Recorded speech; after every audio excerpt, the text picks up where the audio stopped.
Hello friends and family members, ఎలా ఉన్నారు? Welcome to learn English with Rajesh free English lessons.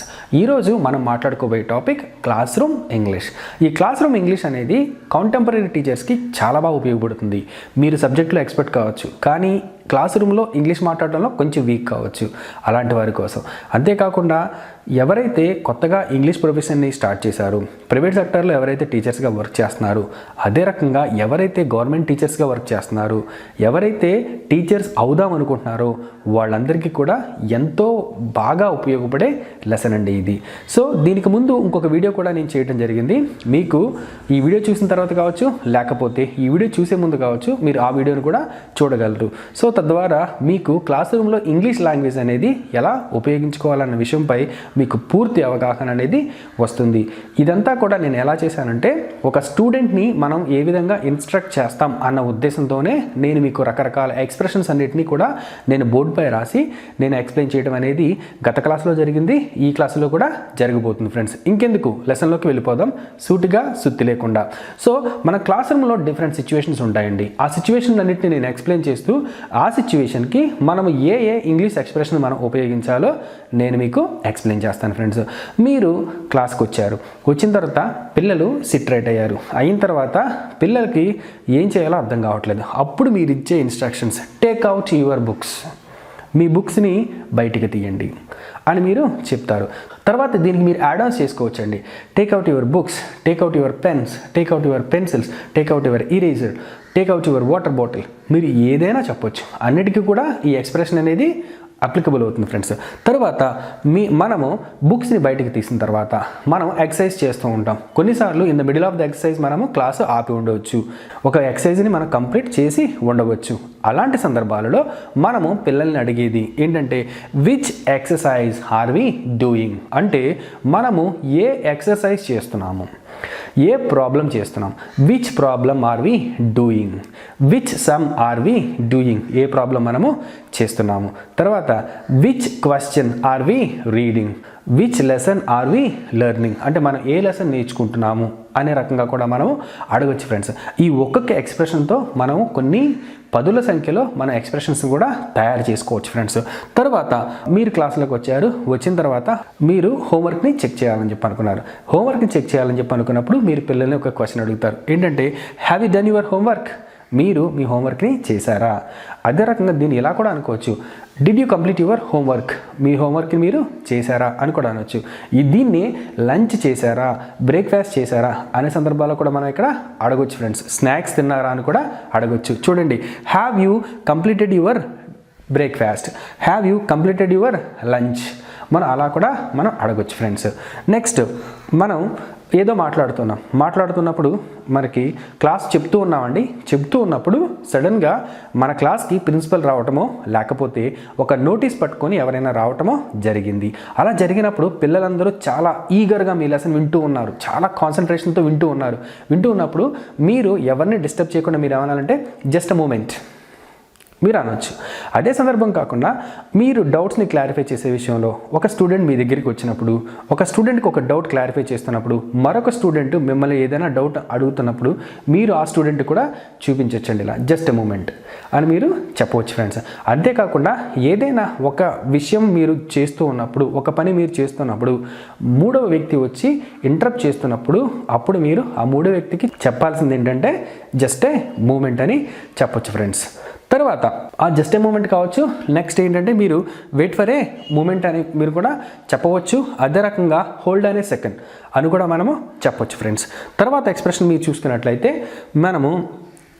మీరు back బెంచ్లో ఉన్న స్టూడెంట్కి ఒక బుక్ అనేది ఇవ్వాల్సి వచ్చింది. ఒక బుక్ కావచ్చు, ఒక గ్లూ స్టిక్ కావచ్చు, ఒక గ్లూ కావచ్చు, ఒక పెన్ ఆర్ పెన్సిల్ ఏదైనా మీరు ఇవ్వాల్సి వచ్చినప్పుడు మీరేం చేస్తారంటే, మీరు వెనక్కి వెళితే పిల్లలు అల్లరి చేసే ప్రమాదం ఉన్నట్లయితే మీరు ఫ్రంట్ బెంచ్లో ఉన్న స్టూడెంట్కి మీరు ఒక బుక్ ఇచ్చి, పాస్ దిస్ బుక్ ప్లీజ్ అని అడగవచ్చు, పాస్ దిస్ గ్లూ ప్లీజ్ అని అడగవచ్చు. ఎవరికి ఇవ్వాలి? Pass this book to mister రాజేష్కి ఈ బుక్ని పాస్ చేయండి. అలా ఇచ్చుకుంటూ పొండి అని అర్థం అనమాట. పాస్ అంటే ఏంటంటే ఇలా చేతులు మార్చుకుంటూ ఇచ్చుకుంటూ వెళ్ళడాన్ని ఏమంటారంటే పాస్ చేసుకోవడం అని అంటారు ఫ్రెండ్స్. నెక్స్ట్ మనము కామన్గా ఉపయోగించే తప్పులు ఏంటంటే ఒక పేపర్ ఇవ్వు, 2 పేపర్లు ఇవ్వు అని అంటూ ఉంటామండి.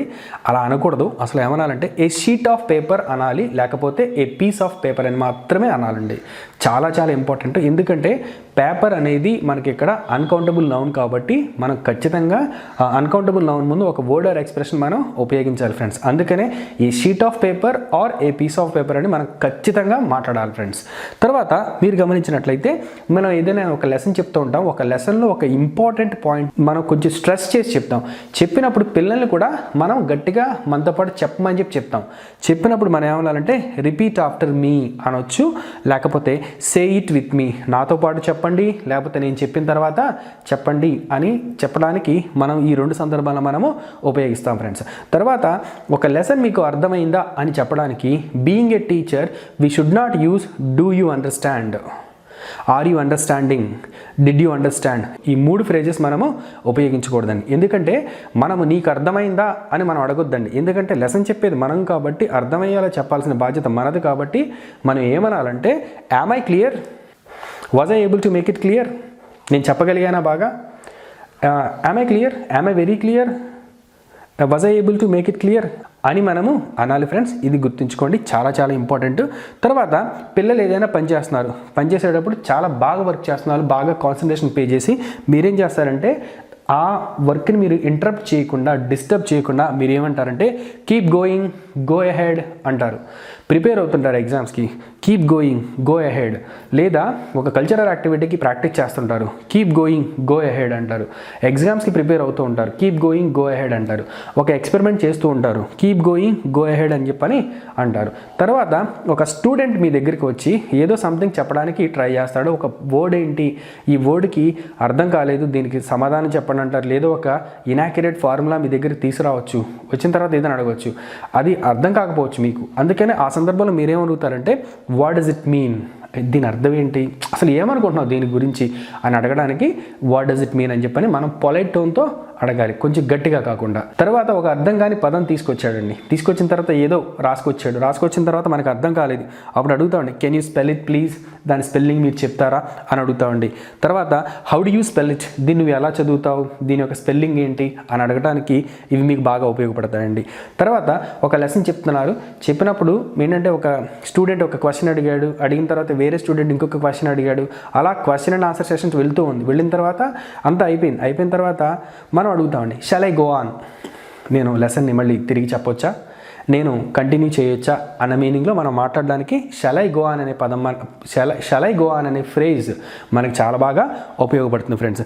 అదే రకంగా నెక్స్ట్ ఏదైనా కొంతమంది ఏంటంటే పిల్లలు మీ అందరికీ తెలిసిందే పెన్సిల్ తెచ్చుకోవడం మర్చిపోతారు, పెన్ తెచ్చుకోవడం మర్చిపోతారు, ఎరీజర్ తెచ్చుకోవడం మర్చిపోతారు. అప్పుడు అడుగుతామండి ఏంటంటే has anyone got a spare pencil, ఎవరి దగ్గరైనా ఒక అదనపు పెన్సిల్ అనేది ఉందా, అదనపు ఇరేజర్ అనేది ఉందా, has anyone got spare eraser, has anyone got spare sharpener అనేది ఉందా, లేకపోతే పెన్సిల్ ఉందా, బుక్ అనేది ఉందా, రఫ్ నోట్ బుక్ అనేది ఉందా అనే సందర్భంలో మనం వీటిని ఉపయోగిస్తాం friends.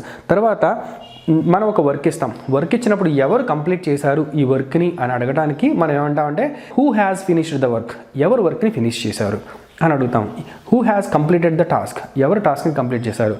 And who has completed the first, ఎవరు ఫస్ట్ కంప్లీట్ చేశారు అనే సందర్భంలో మనం వీటిని ఉపయోగిస్తాం ఫ్రెండ్స్. తర్వాత చూడండి ఇక్కడ మనం ఏదైనా ఒక స్టోరీని నెరేట్ చేయబోతుంటాం, ఒక మోటివేషన్ని మనం పిల్లలకి ఇవ్వబోతుంటాం. అప్పుడు మనం ఉపయోగించాల్సిన ఇన్స్ట్రక్షన్స్ ఏంటంటే పుట్ యువర్ పెన్స్ డౌన్, మీ పెన్స్ కింద పెట్టండి. తర్వాత క్లోజ్ యువర్ బుక్స్, మీ బుక్స్ని క్లోజ్ చేసేయండి.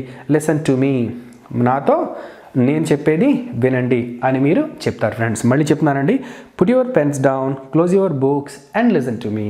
మీ పెన్నులు కింద పెట్టేసేసి మీ బుక్స్ క్లోజ్ చేసేసి నేను చెప్పేది మీరు వినండి అని మీకు చెప్తామండి. మోటివేషన్ చేసేటప్పుడు కావచ్చు, ఏదైనా ఒక ఇంపార్టెంట్ పాయింట్ని మీరు ఎక్స్ప్లెయిన్ చేసేటప్పుడు కావచ్చు, మనం ఆ విధంగా చెప్పొచ్చు ఫ్రెండ్స్. తర్వాత మీరు చూసుకున్నట్లయితే మీరు ఏదో ఒక వర్క్ ఇచ్చారు, వర్క్ ఇచ్చిన తర్వాత ఎవరో 2-3 స్టార్ట్ చేయట్లేదు, అప్పుడు మీరు అందరినీ ఉద్దేశిస్తూ ఇలా అంటారు హ్యావెంట్ స్టార్టెడ్ ఎట్, ఏంటి ఇంకా స్టార్ట్ చేయలేదా అని మనం అడుగుతాం ఫ్రెండ్స్. తర్వాత హ్యావెంట్ యూ కంప్లీటెడ్ ఎట్, ఇంకా నువ్వు కంప్లీట్ చేయలేదా.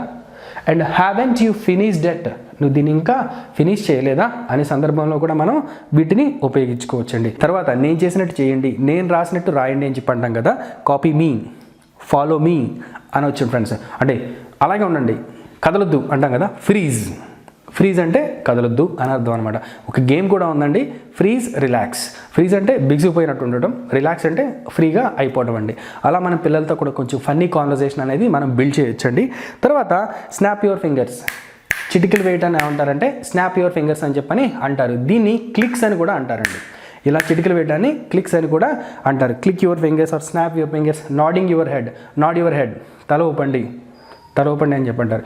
Don't say anything, just nod your head, ఏం మాట్లాడొద్దు, నీ తలని ఊపి సమాధానం చెప్పంతే, ఎస్ నో అలా చెప్పాలి, నాడ్ యువర్ హెడ్. తర్వాత స్టాంప్ యువర్ ఫీట్, అంటే కాలుని కింద ఇలా కొడతాం కదా, మన కాలుని కింద ఇలా కొడతాం కదా, అలా కొట్టడాన్ని ఏమంటారంటే స్టాంప్ యువర్ ఫీట్ అని అంటారు ఫ్రెండ్స్. సో మీరు ఒక టీచింగ్ ప్రొఫెషన్లో ఉన్నా, మీరు టీచింగ్ ప్రొఫెషన్లోకి రావాలనుకున్నా, యాజ్ ఎ టీచర్గా మీరు మీ యొక్క బాధ్యతల్ని ఫుల్ఫిల్ చేయాలనుకున్నా ఈ వీడియో మీకు చాలా బాగా ఉపయోగపడుతుంది. ఒకవేళ ఈ వీడియో మీకు నచ్చినట్లయితే ఇంతకుముందు వీడియో కూడా మీరు చూడండి. నిజంగా ఈ వీడియోని మీరు లైక్ చేసినట్లయితే మీరు ఈ వీడియో ఎలా ఉందో మీరు ఒకసారి కామెంట్ బాక్స్లో మెన్షన్ చేయండి. మీకు ఇంకా అడిషనల్గా టీచింగ్కి సంబంధించి మీకు ఇంకేదైనా కావాలన్నా మీరు మెన్షన్ చేయండి. నేను మీకు దానిని తదుపరి వీడియోగా నేను మీకు చేసి అప్లోడ్ చేస్తాను. Thanks for watching this video. If you like this video, please subscribe to my channel. Click on bell icon to get the notifications of all my new videos and support me and my channel. This is Dr. V. Rajesh signing off. Bye.